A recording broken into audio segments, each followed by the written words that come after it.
This is one of the most remarkable expansions ever made for a game. Undead Nightmare is the type of expansion that isn't content with merely adding content. It completely reinvents the tone of the first Red Dead Redemption. What fascinates me is how it takes that dark old West, full of moral dilemmas and human tragedies, and transforms it into a kind of grotesque and utterly hilarious parody of the Western genre itself. Rockstar achieves something unusual here, zombifying such a serious universe without destroying its identity. It's as if the world has been turned upside down, and instead of drama, you find yourself laughing at the absurdity encountered in every mission. What makes this DLC so unique is its humor. Undead Nightmare doesn't truly try to scare you, and that's what's brilliant. It's a game about zombies, but it doesn't want to be a Resident Evil. It prefers to play with the cliches, transforming the apocalypse into something almost cartoony. You face the undead in the middle of the plains, ride demonic horses, and fight legendary creatures, and instead of fear, you feel a kind of sarcastic amusement. It's as if the game is winking at you the whole time, saying, yes, this is ridiculous, and it's supposed to be. The satire becomes even more evident in how the game treats its characters and themes. John Marston, who once carried the weight of a violent past and a journey full of redemption, now finds himself trapped in a supernatural chaos with no logic whatsoever. He remains that serious, determined man, but placed in situations so absurd that the contrast becomes hilarious. This contrast is precisely what makes Undead Nightmare work. Watching such a centered character trying to maintain composure while the world literally rots around him is a comical and somewhat tragic experience at the same time.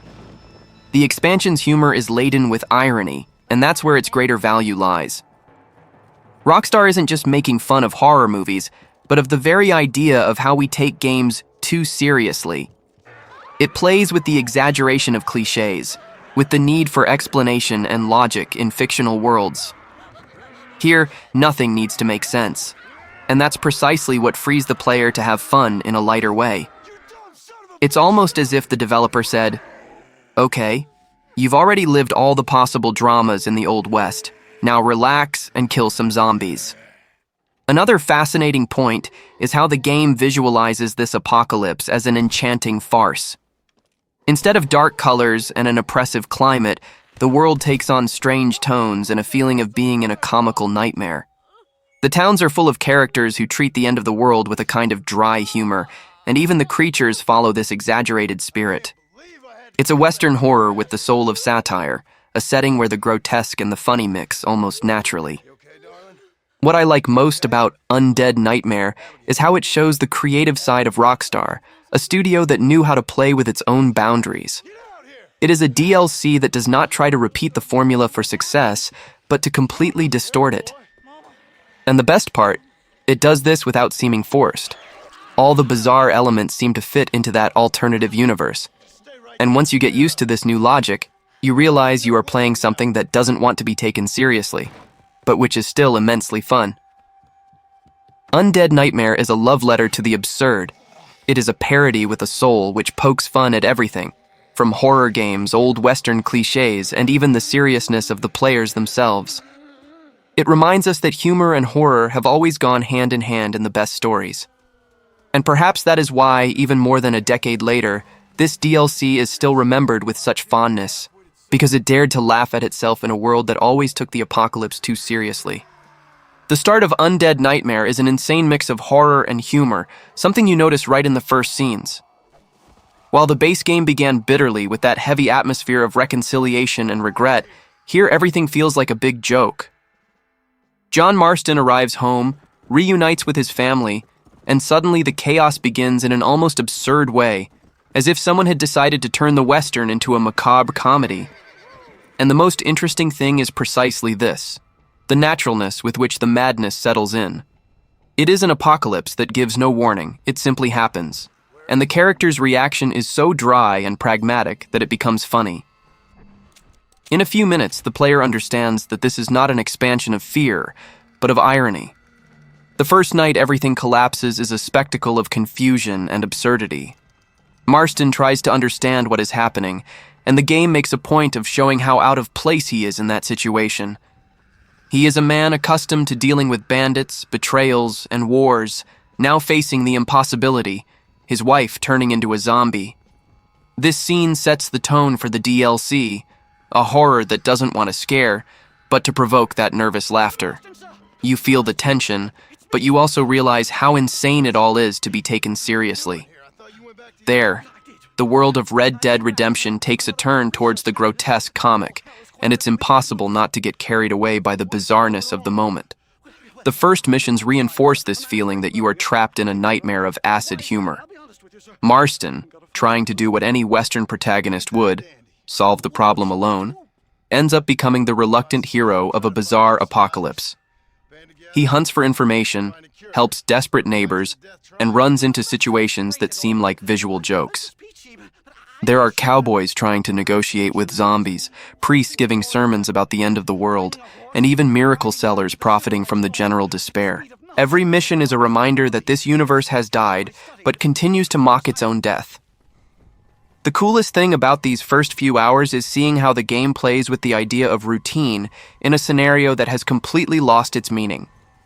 Instead of giving up the typical structure of the Old West, Rockstar reuses it, only distorted. The farms are still there, the towns still have sheriffs and residents, but everything is taken over by the undead.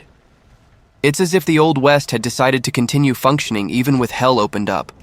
And this absurd stubbornness of the world to remain normal is what gives the DLC a peculiar charm.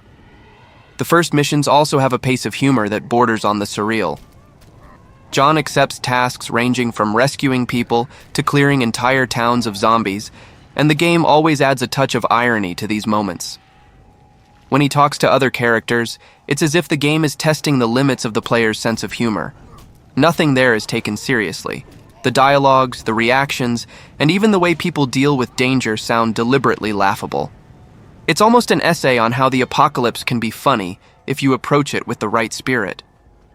Another detail that draws my attention is how the game balances this narrative mess with impeccable atmosphere.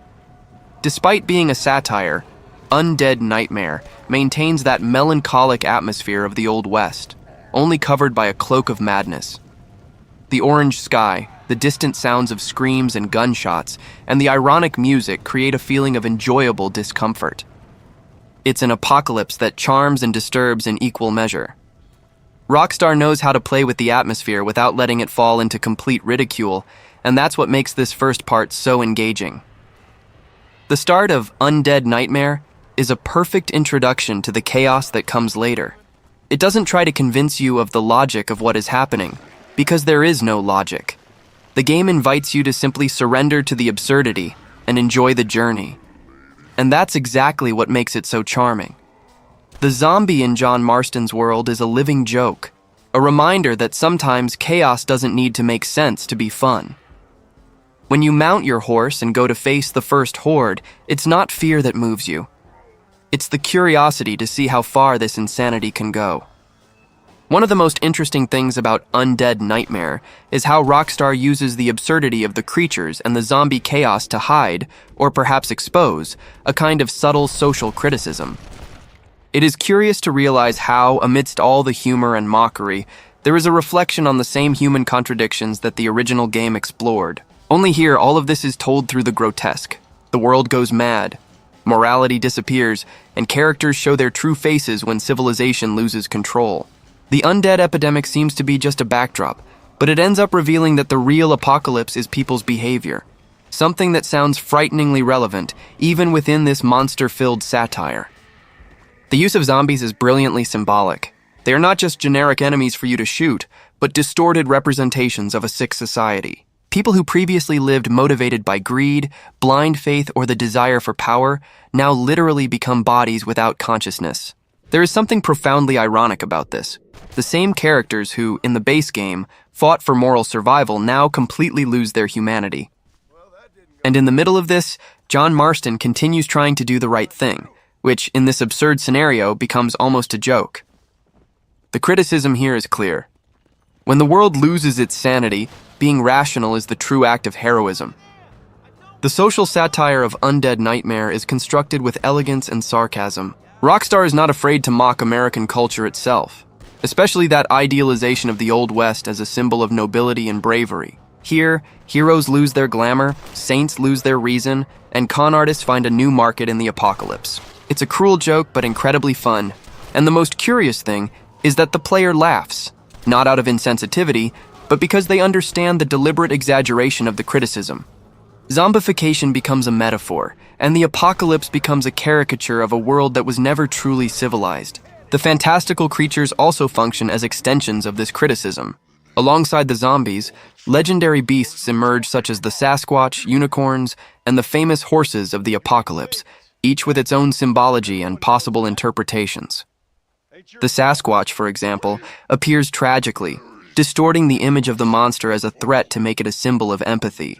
The horses, with biblical names and supernatural powers, function as religious allegories that reinforce the idea that the chaos of humanity has reached mythological levels. Rockstar has always liked to provoke, and in this DLC it does so by mixing humor with philosophy masked as madness. The interesting thing is that these creatures are treated with an almost blasphemous naturalness. While other games would try to place them as frightening threats, Undead Nightmare presents them as part of a cosmic joke. John faces them with the same seriousness as someone who fought bandits in the past, and this only makes the situation more comical.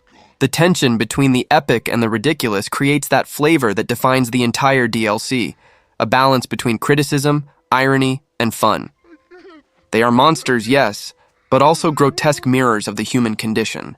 The way the game plays with faith and superstition is another essential point. People seek salvation in any way, whether through prayers, cults, or merchants selling miracle cures.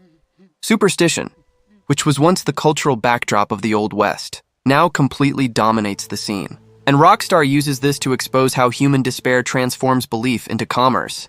In this sense, the DLC talks more about the present than about the past, about how people continue to believe in any promise of salvation when fear takes over. Ultimately, the charm of Undead Nightmare comes from this improbable mix between theater of the absurd and social criticism disguised as a joke. The creatures are ridiculous and frightening at the same time. The characters are caricatured but strangely real, and the world seems to be laughing at its own ruin. It is this contrast that makes the DLC so unforgettable. It doesn't just want to entertain, it wants to prod. In the midst of the sarcasm, there is a serious message about human behavior. And perhaps that is the real fright of the story. When Undead Nightmare was released, it redefined what a real DLC meant. It wasn't just a cutout piece of the main game, but a complete new experience with a beginning, middle, and end. It took the foundation of Red Dead Redemption and transformed it into something entirely different, without needing to depend on the original story or force the player to buy other content to complete it. And that is precisely what makes me look at it today, with a mixture of admiration and nostalgia. It was a time when expansions had their own identity, products made to surprise, not to patch up. Undead Nightmare was worth the price. And more than that, it delivered creativity, audacity, and a lot of real content.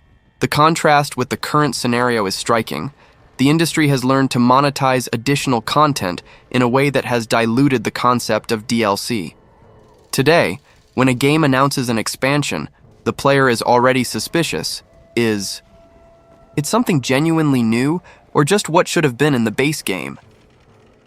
At the time of Undead Nightmare, this kind of suspicion didn't even cross anyone's mind. Rockstar created something that felt like a gift, not an obligation. It was a complete package, full of side missions, new creatures, weapons, game modes, and even changes to the weather and atmosphere. The Old West suddenly became a nightmare, but the player gained much more than simple extra missions. One of the most admirable details is how the DLC valued the player's time. Every part of the content seemed designed to expand, not recycle. The zombie-infested cities required new strategies, random encounters continued to exist, but with supernatural touches, and even the behavior of NPCs was different. It was a complete transformation, almost a new game using the same structures. Today, when we see expansions that boil down to a few hours of plot or a handful of cosmetics sold at full price, it's impossible not to miss that kind of creative ambition. The genius was in how Undead Nightmare maintained the spirit of the base game, even while being something completely different from it. This expansion did not seem made just to prolong the life of Red Dead Redemption, but to play with its possibilities. You could sense the team's care in every detail, from the design of the creatures to the humor and the dialogues. It was a DLC made with the same passion and care as a main game. And this difference in attitude is what makes the content so special compared to most current expansions, which seem more like calculated products than creations made out of passion. Nowadays, the word DLC carries a different weight. Often it sounds like a synonym for fragmentation. Games arrive incomplete, and the cut parts are sold little by little, as if they were new features. It is a practice that creates distrust and weariness, because the player is no longer buying an expansion. They are buying pieces of what they should already have. When we look back and remember Undead Nightmare, we see the opposite of that. An example of creative generosity, where the goal was not to exploit the player's wallet, but to offer something truly remarkable. The most curious thing is that the DLC was born at a time when studios were still experimenting with this format. There were no rules, no well-defined monetization models. And perhaps because of this, Undead Nightmare seems so free. It is pure invention, made to entertain, surprise, and laugh at itself. It is the type of content that does not try to artificially prolong the game's lifespan, but to create a new one within the same universe. Today, with so many formulas and engagement goals, this type of spontaneity has been almost completely lost. Undead Nightmare represents an era when a DLC was seen as an extension of love for the game, not profit. It is a bittersweet memory of a time when companies wanted to impress with content, not just marketing.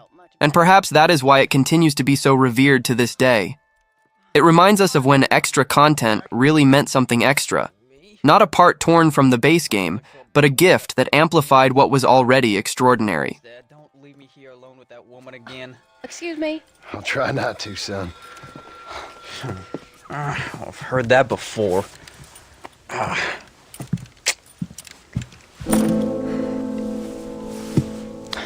Well, let me fix us something to eat. Please don't. We've had enough dramatics for one day.